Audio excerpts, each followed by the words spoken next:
Hello, namaste, and welcome to this evening's program and a session on parenting from the perspective of school and education. So, let us begin this program and this session with our prayer. And I request all of you to please join in. O Lord, take my love and let it flow in fullness of devotion to Thee. O Lord, take my hands and let them work incessantly for Thee. O Lord, take my soul and let it be merged in one with Thee. O Lord, take my mind and thoughts and let them be in tune with Thee.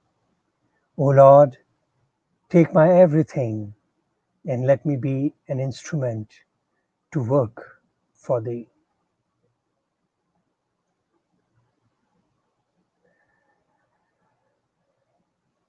Welcome back and welcome to this episode on Know Your Child.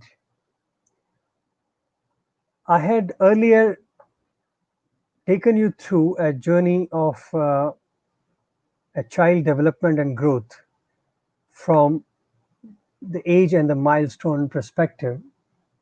And based on the feedbacks, I thought I will go a little bit, will take some cases and understand it from the parlance of parents and how you can contribute in the development of your child from an educational perspective.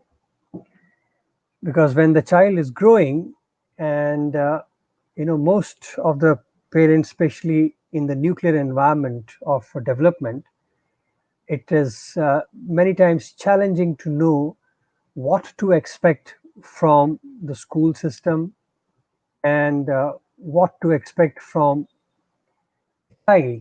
And when you're interacting with the teachers and the guardians and all, one needs a little bit of clarity and help as to how do I assess that my child is growing properly and what should I look for.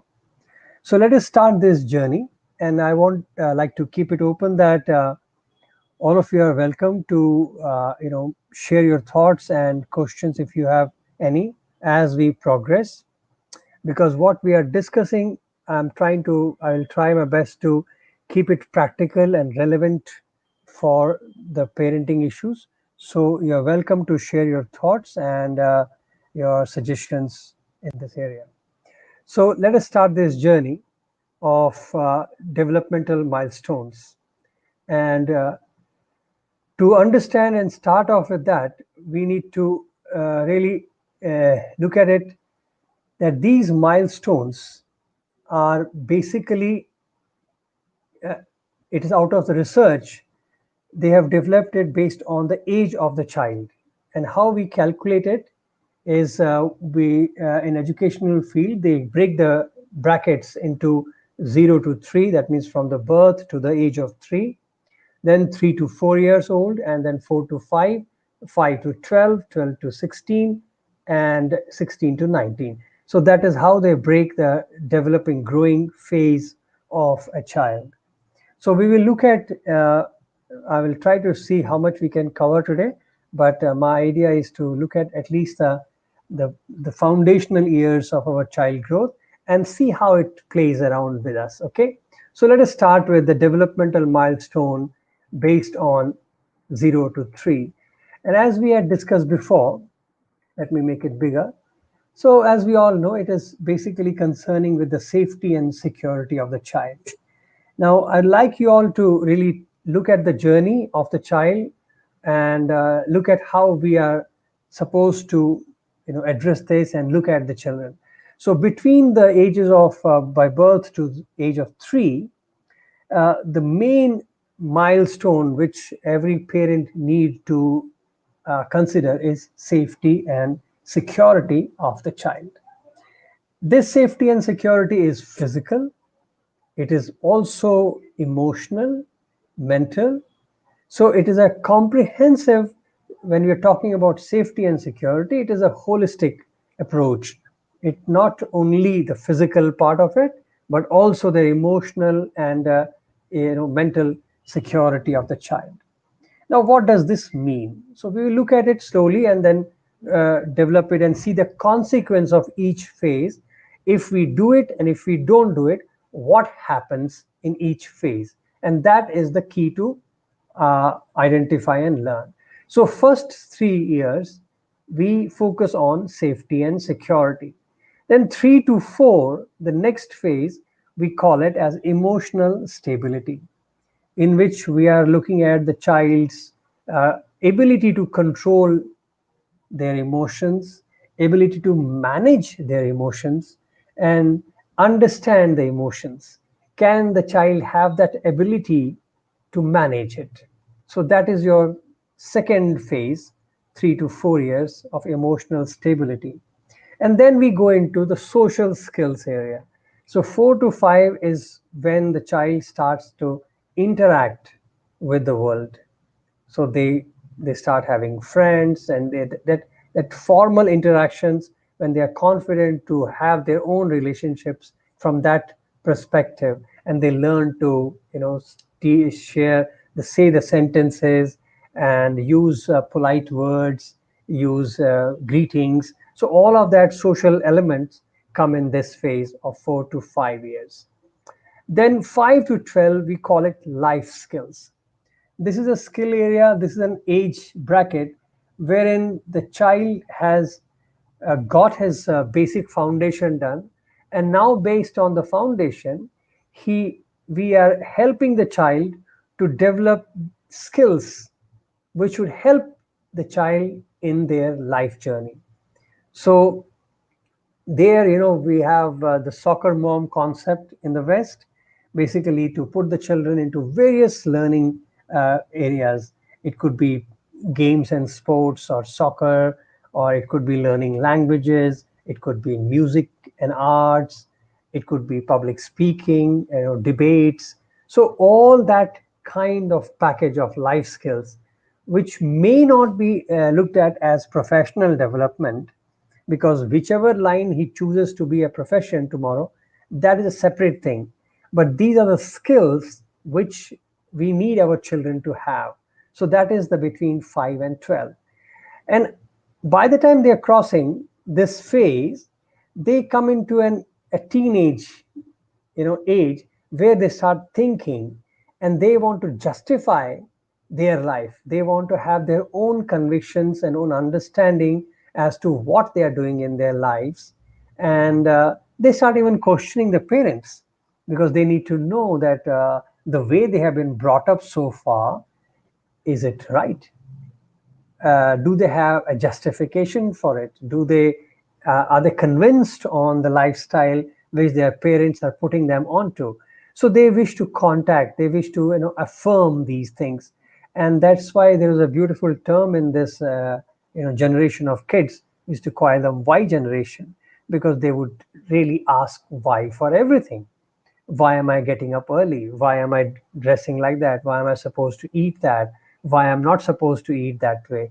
Why do you take me for a Sunday school? Why do you want me to go and do service activity? So these children are genuinely trying to understand at that age bracket.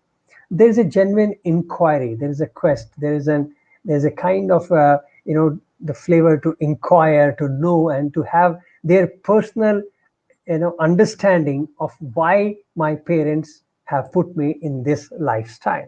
So we call this period as a consolidation period, in which a child literally wishes to consolidate his all his learning up to that period of time. And there, if you slip or if you stabilize, then you come to the last phase of validation period. So consolidation is basically, you can say, assimilation of all that learning and trying to internalize and make it one.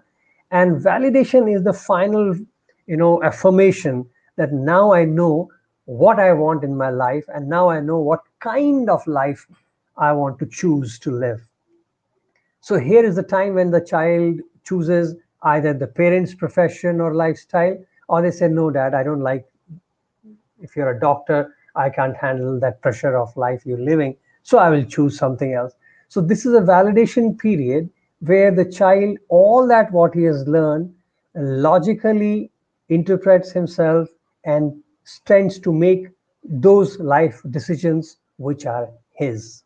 So this is the phase which I would like all of you to have this in mind, because this is all that is based on the child developmental areas. So now we will look at each one and try to understand it a little bit more and see how these areas impact our children and how the parents should look at it. So let's keep this journey in mind, from safety, security, emotional stability, social skills, life skills, and then consolidate and then validate. So when I say emotional stability, it does not mean that the child has already achieved safety and security and we don't have to worry about it in the next phase. It actually gets added on to it.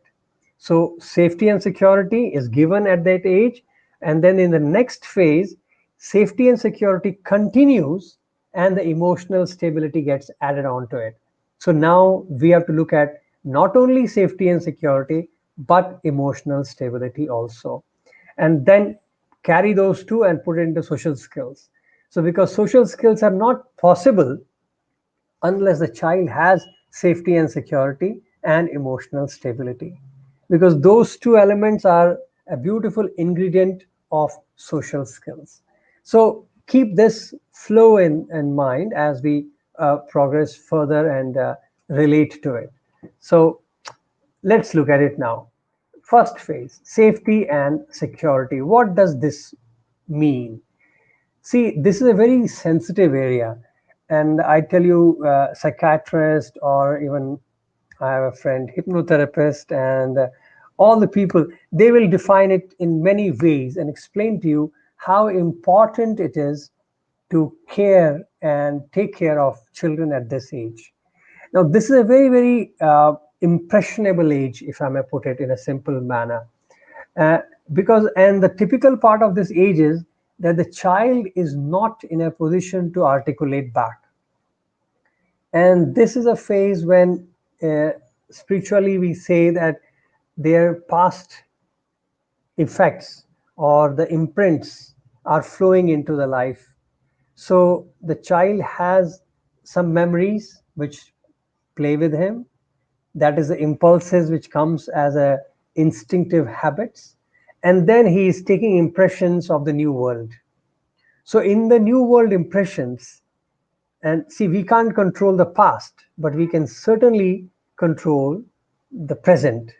So present impressions, how positive they are and how nurturing they are, and that is the key, because that is what we have to understand, that children at this age absorb through seeing, by touching, and by listening to a great extent, because that's how they can absorb. So everything they watch. So you may speak a lot, but very difficult to even pinpoint and say, did the child understand that word? No, but they can understand it in a different way. They feel it and they absorb everything. So they can sense your inner joy, inner love, inner pain.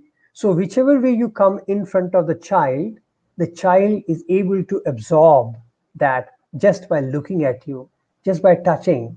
That's why if the mother touches him, her while sleeping also, you get that the child feels comfort.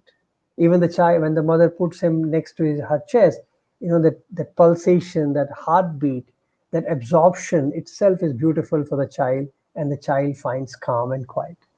So these are very good indicators to know that at this level the child is very, very sensitive about surrounding. And the challenging part of it is that if there is a neglect, even an unconscious neglect, or even if it is, people are not even aware that there's a neglect, but the child is observing. Suppose there is an, parents had like an argument, forget fight, even an argument in front of or around the baby who is in the cradle. there is high likelihood that that imprint of that vibration will be on the child. Now, some researchers and our scriptural thoughts even tell us that it is not only when the child is born, it is actually the impressions start off even before the birth. So the movement, and according to the spiritual science, if I may put it like that, the life enters in the womb somewhere around 7 months, seventh month of the pregnancy. So between sixth and eighth, that is the time they say anytime the life force enters. So if around seven, that's why I gave you a seven number, it's a round off. In that period, when the life enters, awareness starts. So at that time onwards, whatever is happening around the mother is getting absorbed by the child. And that is why, traditionally speaking, our culture used to be that in around pregnant lady, everybody would say, put nice posters of children smiling, keep it happy, keep her very happy, play some nice soft music, don't show her violence on the even on the television. So all that was done because by chance the impression should not go into her, and she would not be allowed to eat certain food. So all of that precaution was done because our spiritual scientists knew that the impression on the child is happening even before the actual physical birth takes place. And that is the beauty of understanding how life happens. So if you look at the whole absorption, like philosophy, then you will get the seriousness about why one should be careful around a pregnant lady, a mother would be, and then why you should be extra careful even when the child is in the cradle. So you cannot raise your voice, you cannot have a heated discussion, or you cannot do anything which can create a negative vibrations around the child, because those imprints are really permanent in a way.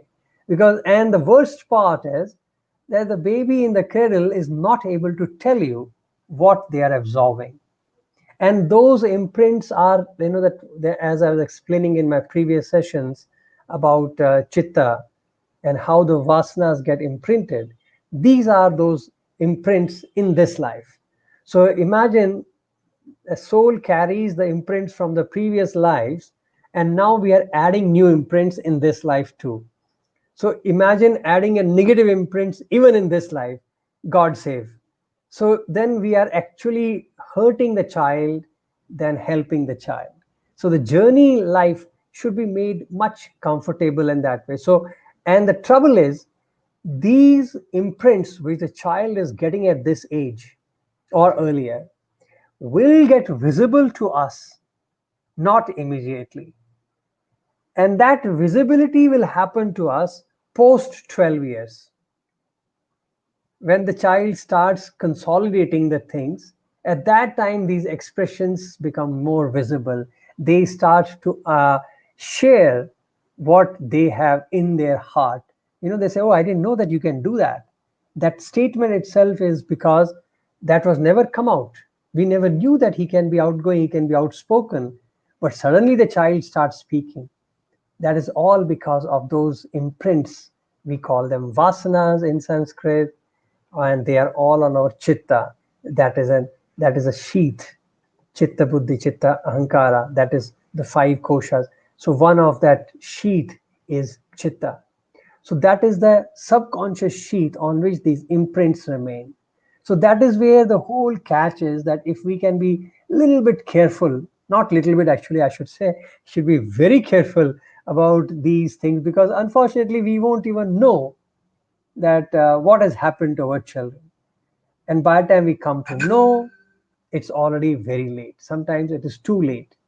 And so let us see what happens if there is a deviation. Now we know most of our parents are very careful. Most of parents do a lot of things. In fact, in the Western country, I've seen even people, not even Western, nowadays everywhere you see that they have those cameras. They have those.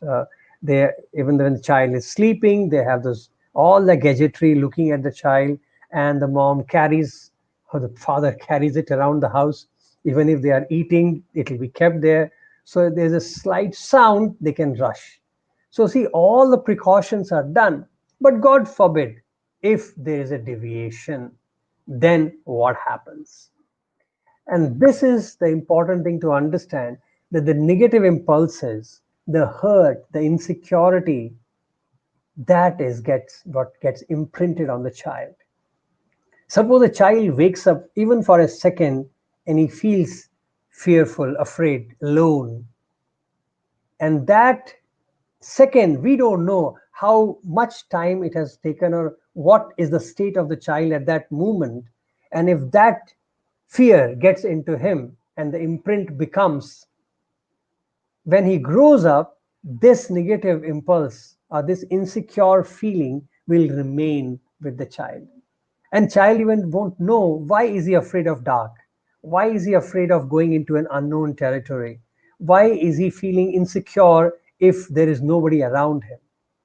Even the adults feel that, but it is very difficult then to correlate that did that happen in the childhood, because probably a childhood was fantastic, a mother had taken all the precautions, but unfortunately that 5 minute neglect created an imprint on the child, and that deviation made that imprint. And once that impulse got firmed, damage was done. And that would manifest only after 10 years, 12 years, or much later. And I have, in fact, seen people getting manifestation even at age of 40. And you wonder, like, what is the reason? He's a well-grown man, well, good professional. He's intelligent. He's well educated. But why does he have these small, small, negative feelings or fearful feelings?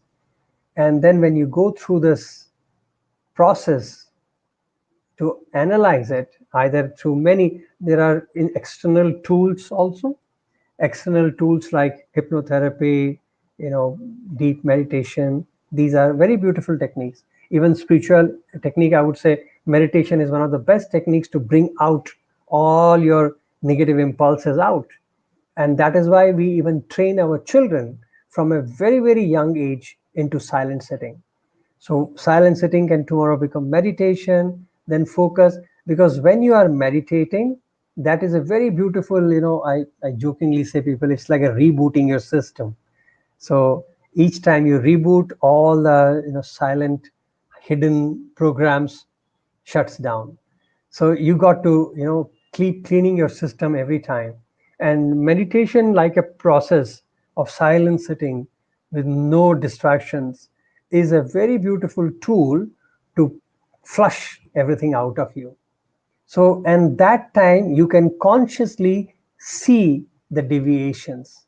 So you may not go back into your childhood to analyze it, but without even seeing, you can analyze it very beautifully in front of you, that this could be probably that, and you can handle it. So insecurity, the hurt feeling, and all these kind of negative impulses, uh, meditation is a very good tool from one perspective. Then there are other scientific tools which people use, but these deviations are real, these deviations are harmful. So that is when we disturb safety and security. So as we are learning about the earlier foundational years of our children, we are also looking at the impact of these phases, whether it is a deviation or is it a following in our grown up years. So you can immediately see the correlation, say when the child is around 15 years old, then you can see that if he has got safety and security firm, he'll be a very good leader. He will look after others. He will have a caring and giving attitude. He will not be worried. He will not have fear as a driving force. He will not create bullies. He will not be bullying anybody, he will not be hurting anybody, because he has his safety and security in place, so he won't. And even psychologists will tell you that the children who are engaging into these kind of activities like bullying, hurting others, or you know, teasing somebody, all of them have got hurt in their childhood. Most of it because what they have comes out. If they are brought up with love and affection, they would tend to share love and affection. If they are brought up with fear, then they would tend to exhibit that fear. They would like to make others miserable. So that is how this equation works. So that is the deviation of 0 to 3 for safety and security. Let's look at the next phase. And 3 to 4, we know it's an emotional stability. So not only we keep the safety and security in mind, we go into the next phase of building their emotional quotient. And this is a typical age when child is officially sent to a kindergarten, a school. We send them, and a child first time leaves the protective environment of mother formally, and is introduced into a world. And when you say that she's your teacher or a auntie or whatever you want to call her, that she'll take care of it, she'll play with you and be with her. But the trouble is the child leaving their comfort zone, wherein the child was comfortable in the home running around, the child recognized every element of her home, and when they go into a new environment, it is again disturbing their safety and security network. And that actually reflects even in emotions. You will find children not saying the sentence fully. You will find children stammering. They will be indicative. They will speak through their eyes or by their fingers. They may not use full sentences. And when they use, their volume would change. Either they'll be too soft or they'll be loud. So to get all these indicators in place, and that is where you find in 3 and 4 years old in kindergarten schools, a lot of activities are done to give this back to our children. They play so many games of interactive games just to get their emotions right, and they even teach them smiley face, sad face, and all that. Everything is done for the child to get introduced into this concept of understanding their emotions. I'm happy. What does happy mean? I'm sad. What does it mean? I'm hungry. So how do you express that? I'm not happy. How do I express that? Because so far there was no need for a child to express anything. As I always joke that a baby, he needs food, and mom will give food. The same mom understand whether it is a washroom break, food break, milk break, or sleep. But this is not the communication mode once he goes into this 3 to 4 years old, where the teacher says, "What tell me, what do you want?" And suddenly there's a child which has to grow up to an extent that now he feels like, wow, now I must say to her, "Where is my mommy?" That's why they call for mom right away, because that is a safety network. Because the mom will know when I say mom would know that this child needs to sleep or needs milk or needs something. So that is where the whole emotional game changes. So that is very important element, because if this element is not taken well, then it can lead into different problems. And if it is taken well, then it becomes much healthier. At this age, the child usually starts little bit of comprehension starts in the child. Obviously, it absorbs through all its senses, all the external senses, as we say, 5 external senses, it absorbs. And that's why you will see them. We even encourage the teachers, encourage the parents also to do all the activities, sensual activities also, touch and feel, smell, listen. All these activities are done for children so that they can not only understand, and they can imagine and tell you, oh, it is pungent, it is beautiful, it is lovely smell, it's a good music. So these are all different emotions which are taught them through these activities. So they absorb through external senses and mental comprehension. And this is the first stage of life in which formally a comprehension is introduced to a child. We like to ask them. In my little experience, I've seen that when we introduced meditation at this age to our children, the results are phenomenal, in the sense that a child at this age learns to sit stable for at least for 5 to 7 minutes without moving.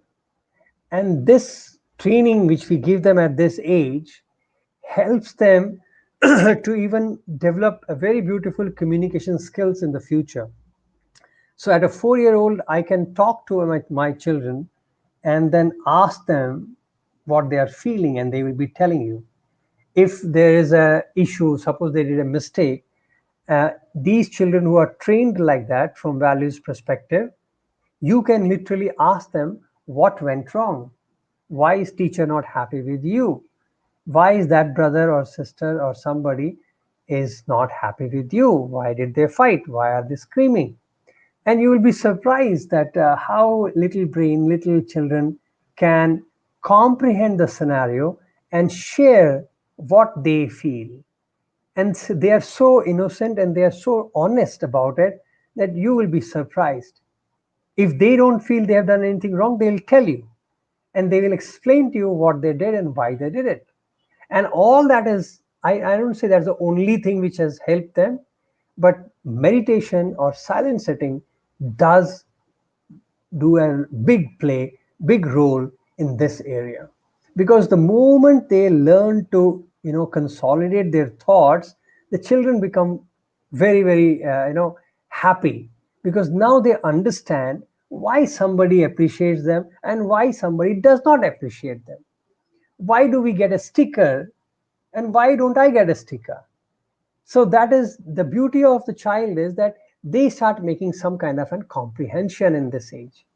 And that is the key of emotional stability. And if there's a deviation, then what happens here? This is also a very, I would say another foundational year. In this deviation, imagine emotional hurt.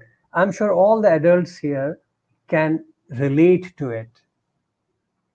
If they are hurt, the pain, sometimes you can never forget.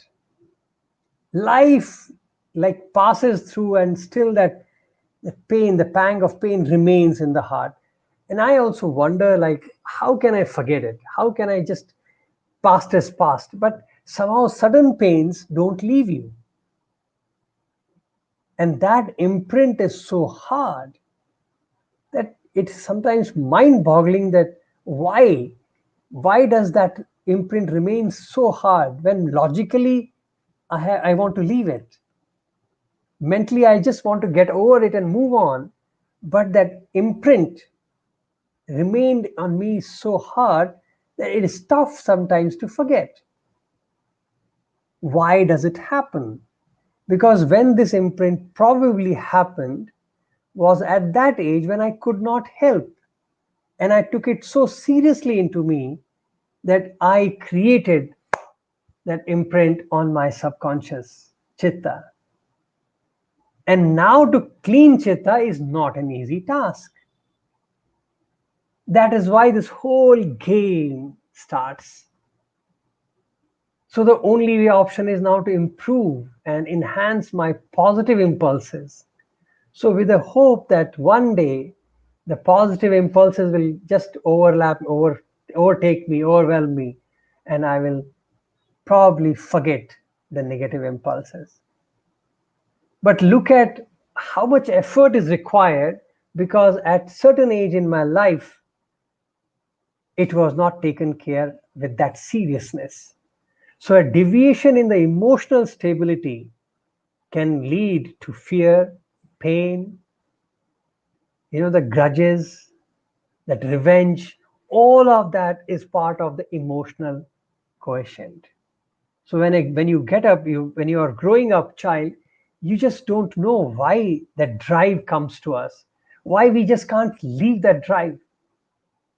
And if the emotions are right, then the drive can be positive. Imagine that, that you must have seen people who are so emotionally driven, and even if logically they understand that they should not be so much and they can relax, but somehow instinctively they can't help it. They just get some unknown push from behind and say, keep running. That emotional drive to chase somebody, to hoard somebody, to possess something, it's all inbuilt, and you wonder why. And then when you understand it this way and you realize that probably all of that has to do something with my emotional development at that age. So that is a deviation of emotional development. Then comes the next phase of 4 to 5, social skills. Now, these are because we are in society. Now, children, imagine, have safety and security. They are confident about themselves. They are emotionally stable. That means they know how to conduct with each other. They can manage themselves. They know if they don't get it, how to react. If they get it, how to be happy. So neither they can be so happy that they start, killing each other. I'm very happy, so I don't care for others. Or they are too depressed that nothing can make them come up. So they know how to manage that. Hence they are fit into the society. Now they can interact with society. They can share their success. They can share their not successful ventures and learn from them. So this is what we call social interactions, and that is how they absorb the social skills by looking at each other. And that is why you will notice parents are even guided. Many mothers and fathers will start calling each other as mommy and daddy. So how can a wife call husband daddy? But somehow they have to call so that the child learns through interaction. Imagine everybody starts calling, Daddy, come here. Now, how did I become daddy of you all? But we need to call sometimes so that my child can learn to call. It's an interactiveness. So if I want my child to say in certain way, I do that way. So suddenly the labeling happens in that manner. So that is the power of interaction. At that age, we need to do these things so that when we do that, the child understands this is my social skills. Now I can't tell my child, you call him daddy, but I'll call him honey. So child at that will be confused. Should I call him honey or daddy? Is he honey or daddy? I don't know. So at least in front of the child, you tend to use words and interactiveness which you expect your child to do. So this is the beauty of social skills and interactions. And again, here also, if we don't teach them, then what happens? Then you have a problem with mannerism, adaptability, cooperation. And if your child or any adult is showing these problems, that means when the time of social skills had come, the child was neglected. The parents did not have time to focus and enforce these mannerisms to them. They did not allow him to play in society. They did not create an environment so that they can have group activities to learn cooperation, to learn sharing, to learn to be in a social setup. And that is the deviation also. So you can imagine that each deviation can become a strength if that milestone is handled properly, and each milestone can become a deviation, then you have problems. So the same thing is positive as well as negative depending on how we approach our children and that milestone. So basically, if we keep these milestones in mind, then we will know how to conduct. And when we see these deviations in our adults, in our grown up children, or in adults, then we should be, I would say, empathizing or sympathetic towards that. Okay, that is a deviation which happened. So the next question obviously will be, how do we balance it? And for that, I open the floor for people to share these kind of any case scenarios if you have, to discuss it. And just want to let you know another few two more slides just to give you a little bit of more backdrop of it. The development of the core structure of brain, science says by the age of 3, 85% of our core structure is done, and by the time they are 5, 90% is over. So which means for the next rest of the life, the 10% of brain grows. So after 5 years old, you're only growing is only 10%. So you can imagine the pace of growth between 0 to 3 is so fast. And then by the time you are 5, 95, 5% more. And then it's only 10% which grows. And after a certain age, when you start accepting that you have become old, it starts then it starts growing down. So that is like growing in old age. So if you say I'm an old person, then it starts reversing back. So this is a core structure. Now if I look at this concept and I put a correlation with the spiritual aspect of growth, then what happens by the time they are 5? And this is what our research and the scientific and spiritual arena, they explain it, that in the spiritual side, the developmental happens that by the time these children are 5 years old, their character traits, their value systems, and their overall personality is built. So which means by the time the child is 5 year old, we have already done the development of the child. After that, we are only witnessing, the seed has to grow. That's it. Now you are witnessing the tree blossom. So if you have not done the good foundation, if you have not raised it properly, then obviously the building would be shaky. So if you want a building to be taller and majestic, your foundation should be and must be stable and strong. So by the time you are 5 years old, all your value systems, what you believe in, what you expect your child to believe in, your character traits, like you want the child to be honest, truthful, loving, caring, sharing, all that done. Then the personality trait, I want my child to be outgoing, upfront. He should be good. He should be able to, meet the world. Anything you wish is sealed. Now we blossom it further. So I think we have in time, looking at time, I would like to keep it in this, and I will continue the phase 2 in the next week, and we'll take the next 3 milestone developmental areas next week. So right now, let me open the floor and welcome questions and any suggestions you may have. So now we have understood the whole gamut. We have taken you through the first 3 areas of development. And as I said to you, these 3 areas of development are really the foundation. And we see that impact going forward in our years. So the floor is open. So let me say, Poonam, you wanted to share this with your, sure, please go ahead and share this. Anybody you like to. So is it okay to give electronics such as iPad or iPhones to play at a young age, 1 to 3? Okay, Falguni. It is a very technical question.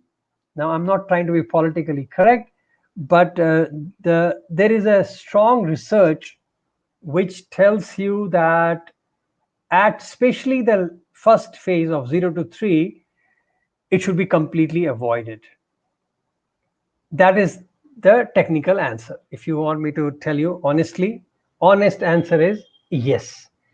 And there is a reason for it. And I'll give you a very small correlation to it. If you have a big television at home, and leave a child of that age, say 2.5 years old, and put a nice video of his, that age bracket, that you have all the videos of the age appropriate videos. You play them and you put it, and you watch the child how they will start watching it. First, you will see that child wherever they are sitting, they will they will look at it like a transfix. They are as if hypnotized. They can't move. They won't even blink. That is the focus they show. Second, you will notice that they'll tend to go closer to the screen. And many times you may find that the child is literally on the screen watching the program. And if you have noticed that, I was discussing this long back with some medical professions about it. And then they gave me a very beautiful answer to that. They said, see, as an adult, we are able to see, frames. We can see a lot of frames and we can interpret the frame. But child at that age is not able to see frames. So when we put up a nice video, a normal video for a child, they are seeing a lot of colors running around. And that is why they tend to focus more to figure out the jungle of colors in front of them. And that is why they go closer, because they can't relate to that frame. That's why if you notice, the appropriate videos made for that age are very slow in their visuals. There will be one character who will come up and who will speak.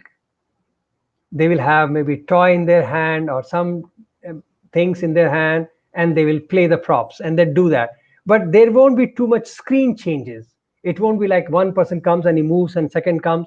That will never happen for an age appropriate child programs.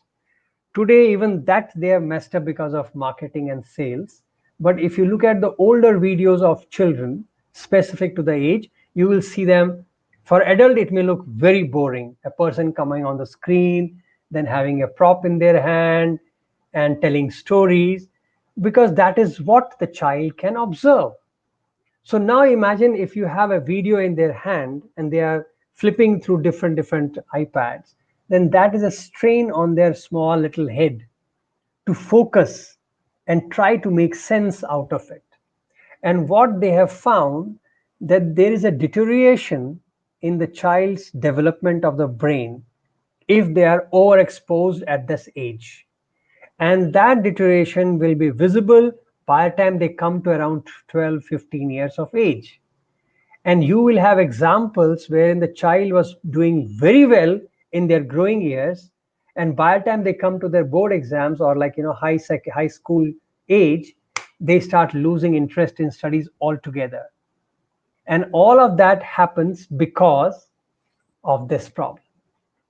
Hence, even you have what are those there's a chain of schools now in America which have compulsorily they don't allow any pads, any screens in their early schooling phase. And I think it's a Stanford or something called, I can share with you, Falguni. And they don't allow it, and they are actually coming from the Silicon Valley. They were the originators of that school.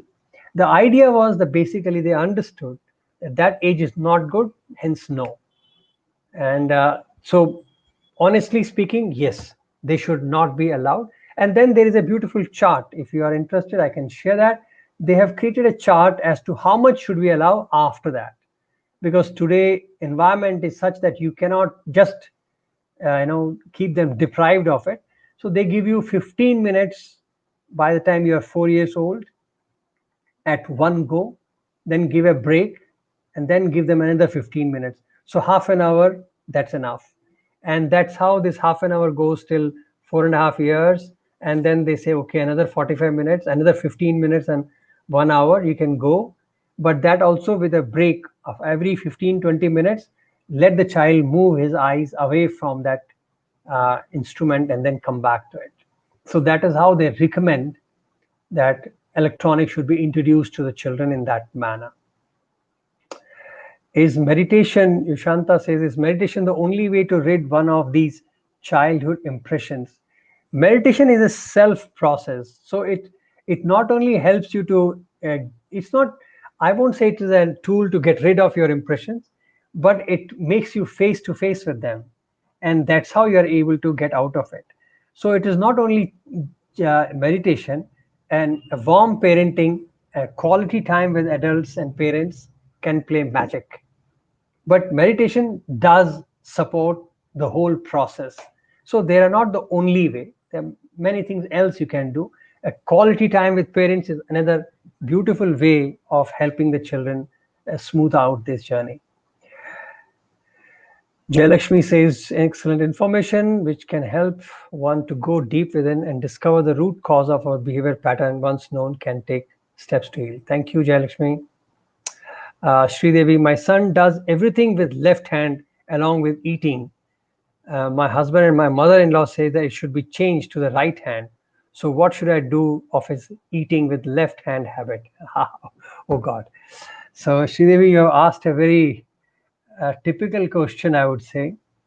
Well, traditionally speaking, we, from spiritual perspective again, and I don't, I don't stand here as an authority to quote that further than that. But yes, traditionally and spiritually speaking, they believe that we have vibrations in our body. We are made up of auras. There are a lot of auras which are emitting from us, and we receive them. So in our body also, we have positivity and negativity running around. So usually speaking, in our body, the right side has that ability of positive vibrations. So that is why that traditionally they put it in that manner, that use your right hand to eat, use your right hand to serve. So receive people from right hand. It does in especially in the Vedic culture, uh, handing somebody with the left hand is even considered insulting. It looks like, are you don't have your manners? It is like out of manners to say somebody from your left hand and say here. So we have to receive something or give something, we use right hand. And the basic philosophy, I don't know, is explain that the positivity is coming from the right, so share your positive energy. Now that is where the people have explained in such a way that, okay, even if the child shows a left hand tendency, try to push him towards right, because those movements are based on again your imprints and vasanas, why the child is doing it with the left hand. So even if he's a left hander, obviously he will move towards left, which is nothing wrong in that way, because he has that imprints which are pushing him towards that, and that is how his attributes, his activity would be. Because they say sometimes the left-handers they are very good in certain things. So all that is because of their imprints, they move towards that side. But those who understand this vibrational thing, they say that at least try to encourage children to use their right hand. So if they become multi-dexterous, which is good, so there's nothing wrong in it. But if they cannot, then you don't have to really kill yourself or the child just because he can't use the right hand. But yes, for doing something socially acceptable like prayers and giving gifts or receiving something, they can always use the right hand.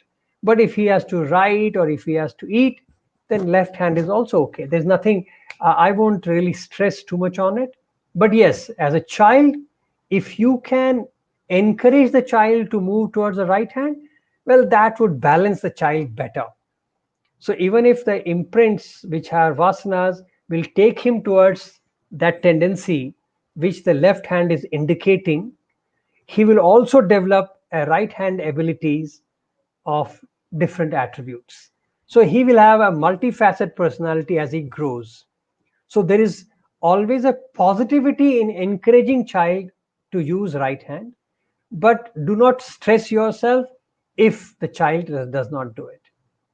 So just keep it to the mannerism and to the social norms to use right hand to offer, give, receive, and that way. Okay, I think, I hope, Sridevi, that helps. So, any other question? Any other thoughts if you have? Yes, that is a problem. So, so I hope things help. So don't stress too hard on these things, because sometimes, because we have not done it at the right age. And okay, let me, as if anybody's typing any new questions, let me throw another thought at you all. See, there was a research done about how much time it takes for a person to change his habit. Now, I find that as a very, very typical, it's not, I don't know how much, what is the sample size and all that. So, but it's an interesting find. So, I will share with you a normal overview of that. They say that when the child is between 0 to 3, you can change a habit of a child in few hours. So imagine if you find there is a tendency in the child, a baby has a tendency. They can show you attitude right there. So if they are showing attitude, you can fix them. If you know how to, you can fix them. It takes you few hours, maybe a day. So I'm just putting a time zone. Like, don't say that today 9 o'clock I started and by evening 5 you should be done. So don't put it like that, but just sharing with you. Yes. So it takes you almost a few hours or a day to fix the child. He can reverse you can clean the imprints, so to say. The same thing, same issue, if you notice by the time the child is 4 years old, it can take you few days, maybe a week, to clean the same imprint, but you can still do it. So week time, just put a broader outlook. Within a week, you can do it. Week or maybe 2 weeks, just make it safer. So you can breathe a little bit more. But if you find the same imprint at the age of 5, in that range, then the same issue to be fixed, the child has to be helped. It will take anywhere between 6 months to 12 months. So you are now looking at year-long push for the child to get reversed. After 5, it starts changing drastically. It can take you over a year or 2 years. Sometimes they say even 3 years. So, and after that, there's a 5 to 7 years period. You can even reverse it. And God bless, after 20 years, what happens? So we don't know, can it be reversed or not? But this is all said, but in my personal experience, I have seen people can change. People can change at any age. Typically, I have tried it personally to the teen years. And I can pleasantly and confidently say that if there's a right environment, if the parents understand how to handle the child, if they learn and understand these things which I'm telling you, that from safety security perspective, from emotional stability perspective, if they understand how to communicate and how to handle the child, then I have even seen reversal in the attitude, even in the teenage of the child. So, having said that there is a change, the pattern, how much time it takes to reverse, but it can be changed at any age of the growing period. After that, it becomes more challenging because you tend to get firmer the way you look at life.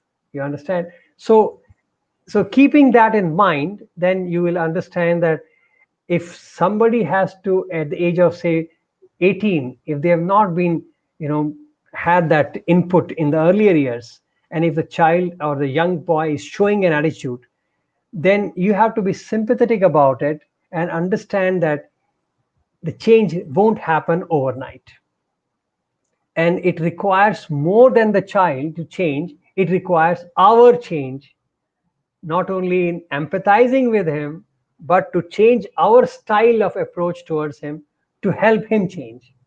So it becomes a very personal journey. So each time you handle a youth, you realize that it's a self-transforming activity more than changing the other person. So, it's a journey. So that is where I would say we have to look at it. Falguni says, what is the extent of discipline we should do at the young age below 4? Falguni, another very good question. And if I may say that you can be good strict, I won't say, I know traditionally speaking that the parameters were different, but by up to 4, it is not a physical, you know, abuse, which is certainly not allowed and even approached. But disciplining up to the even I would say up to 12 years is very important. And just to touch upon the same thing, I would say parents need to learn. Maybe we can discuss it one day. Difference between loving, when they say I'm loving my child, so I'm lenient, and being disciplined with the child. If I may put it, disciplining the child is the greatest form of loving at that age, because disciplining is something for the whole life. But if you pamper the child in a wrong way and try to hide and avoid the mistakes at that age, that small little deviation, small little mistakes at that age can become blunders in the future. So, if you ask me what extent, I would say, depending on the severity of deviation, the parents can go. But the approach of the parent or the extent of the parent depends on their love, what they have shown and exhibited to the child. So, my father can scold me because I know he loves me. See, when you are a child, then the words don't matter, I told you. So the child must also perceive that, yes, my parents love me.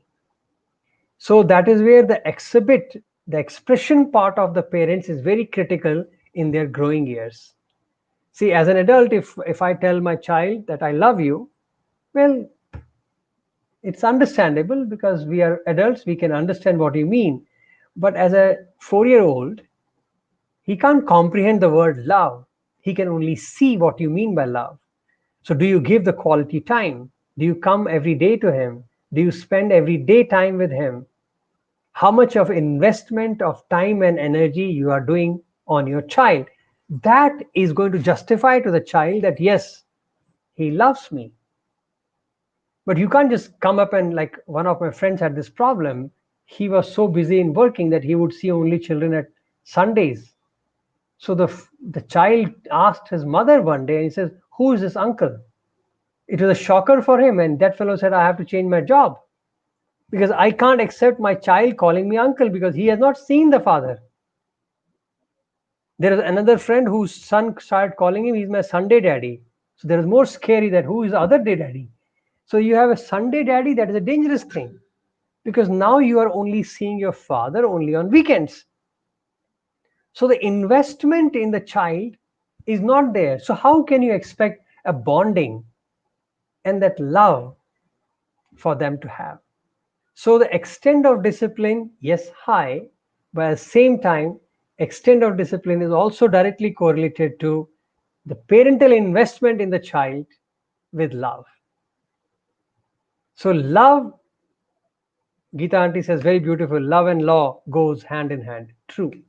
So love is foundation, the fundamental of enforcing discipline. So if you have done that role, then why not? So the parents have a key role in the environment of the child as they grow. I would say they are the biggest stakeholders. See, many parents think that find a good school and a good teacher, their responsibility is done. And I always tell them that even if I find a gold teacher, the prime responsibility remains with the parent. You cannot give up your key role, because for parent, all the 30, 40 children in her class or in his class are his. But for you, there's only one child. So better be responsible. So that is where all these informations, I hope they will help you to interact with the teachers properly. So you can go and inquire the teachers that, are you doing this for safety and security? What are you doing for emotional stability? How do you teach your children? See, those are the valid questions which a parent must inquire about. And that is how the teacher will also tell you what to do at home, what not to do at home, and hence the collaboration starts happening. So obviously, the environment which a child is used to at home and at the school must match. And that is what a good schooling is all about. So when we do this schooling development concept, this is a very prime thing, that we try to use illustrations and examples which are, you know, which a child can correlate from their personal life. I've seen very good teachers who literally, inquire and interview the parents to find out as to what do you do at the home. So one teacher found out that the child actually eats with the typical um, music which mother plays while they do that. So she got that music from her, and then she played it at home, school, for that environment. And he suddenly found that the child started showing interest. So imagine a child gets a relationship. Hey, I hear the same thing at home. So similarly, our children doing meditation at the school, they went to home, and the mother sends us the pictures that look, now she has become our teacher, and she gets up on Sunday morning and says, this is the meditation time, circle time. Please pick up your pillows and come. So a 4-year-old baby commands the parents and everybody in the family to pick up their pillows and come and sit in a circle, and she conducts it exactly like the school. So now you have a very beautiful, symphony and harmony happening between the both environments of the child. And that is where you realize that the child is important, and hence for child the biggest stakeholder is parent. So if parents do not invest at the right age, then they get ready, be ready for facing the music in the future. Then don't blame the child that, oh, my child doesn't listen to me, oh, my child is, losing his values. They are not. But there is a game how to play it, and that is why you may even have to change your lifestyle, because parenting is not one day's affair. It is a very responsible, role, I should say, and a biggest role possible anybody can take, because you are playing with life of a person. It is not an equipment that you make, it's defaulted, then push it. This is yours. So I would say child development is amazing. And whatever little interactions I have with my school children, and I love to play with them. And I realize they teach you more than you can expect, you can even imagine. They are amazing teachers, and they in fact give your life a different meaning, a different dimension, and just for their sake you change. You can't help it.